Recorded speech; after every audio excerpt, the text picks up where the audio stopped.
ரொம்ப காம்ப்ளிகேட்டடு. ஆனால் உங்களை அரசு நினைத்தால் கதற வைக்க முடியும். கதற வைப்பதற்கான வழிமுறைகளை இப்போது சொல்கிறேன். தமிழக லஞ்ச ஒழிப்புத்துறையின் திருநெல்வேலி டிட்டாச்மெண்ட்டில் 2022 கிரைம் நம்பர் 7/2022 என்ற ஒரு வழக்கு பதிவு செய்யப்படுகிறது. அந்த வழக்கு யாருக்கு எதிராக பதிவு செய்யப்படுகிறது என்றால் KV Srinivasan, additional IG of registration, stamps and registration என்பவருக்கு எதிராக இந்த வழக்கு பதிவு செய்யப்படுகிறது.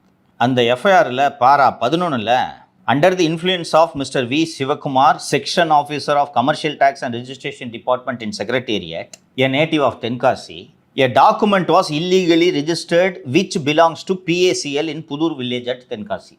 PACL என்றால் என்னவென்பதை ஒரு சுருக்கமாக சொல்லிவிடுகிறேன். PACLனு ஒரு ரியல் எஸ்டேட் நிறுவனம் அல்லது சீட்டு நிறுவனம், எப்படி வேணாலும் சொல்லலாம். அந்த நிறுவனம் என்ன பண்ணுதுன்னா, பொதுமக்கள்கிட்ட பாஸ் நீங்களாம் பணத்தை கொடுங்க, உங்கள் பேர் நிலத்தை வாங்கி போட்டு நாங்கள் ஒரு குறிப்பிட்ட காலத்துக்குள் இரட்டிப்பாக்கி தருகிறோம் என்று இந்தியாவை பூரா வசூலை குவிக்கிறாங்க. 20,000 கோடியை தாண்டுது. இந்த ஷீலா மேரி கோல்டு காயின் கூட்ட மாதிரி தான் எல்லாம் போடுறாங்க. போன உடனே என்ன ஆகும்? பஞ்சாயத்தாகி விவகாரம் உச்சநீதிமன்றத்துக்கு செல்கிறது. உச்சநீதிமன்றம் முதலீட்டாளர்களின் நலன்களை பாதுகாக்க வேண்டும் என்பதற்காக ஓய்வு பெற்ற உச்சநீதிமன்ற நீதிபதி திரு RS லோதா அவர்கள் தலைமையில் ஒரு குழுவை நியமிக்கிறது. அந்த குழு PACL நிறுவனத்திற்கு இந்தியாவில் எங்கெங்கெல்லாம் சொத்துக்கள் இருக்கிறதோ அந்த சொத்துக்களை அந்த லோதா கமிட்டியோட கண்ட்ரோல் கீழே கொண்டு வந்துட்டாங்க. அந்த PACL நிலங்களை யாராவது விற்க வேண்டும் என்றால் லோதா கமிட்டியின் அனுமதியை பெற்றுத்தான் வேண்டும், வாங்க வேண்டும்.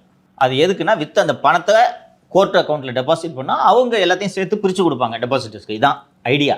தமிழகம் முழுக்க இந்த PACL நிறுவனம் சொத்துக்களை வாங்கி போட்டிருக்குது, நிலங்களை. அதாவது எப்படின்னா, எதுக்குமே பயன்படாத கரண்ட் கார்டு இருக்கும்ல, அது ஒரு ஏக்கர் 20,000 ரூபாய்க்கு போகும். எவ்வளோ ஏக்கர் இருக்குது? 50 ஏக்கர் இருக்குது. 50 ஏக்கர் கொடு. இப்படி வாங்கி போட்ட நிலங்கள் ஏராளமாக இருக்கின்றன. இந்த நிலங்களுக்கெல்லாம் மதிப்பில்லாமல் தான் இருந்தது.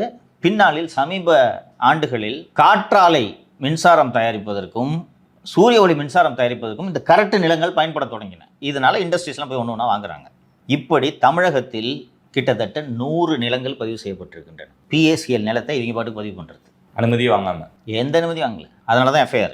அதில் ஜோதி நிர்மலாசாமி பேர் வருது. அந்த FIRல 11வது பேரா. இது போல இவர்களை பற்றிய வரலாறும் இந்த FIRல் குறிப்பிடப்பட்டிருக்கிறது. இப்போ இதை விசாரிக்கணுமா இல்லையா? இப்படி ஒரு புகாருக்கு ஆளான ஆளை மாநில தேர்தல் ஆணையராக நியமிக்க வேண்டிய தேவை என்ன? பண செல்வாக்கு மற்றும் சாதி செல்வாக்கின் அடிப்படையில் ஜோதி நிர்மலாசாமி இந்த பதவிக்கு பொம்மை முதல்வரால் நியமிக்கப்பட்டார். என்ன கையெழுத்து போடுறன்னு தெரியாத. இந்த ஜோதி நிர்மலாசாமியை ராஜினாமா பண்ணுமா, நீ யாருன்றது தெரியும்னு சொன்னால் ராஜினாமா பண்ண முடியாது.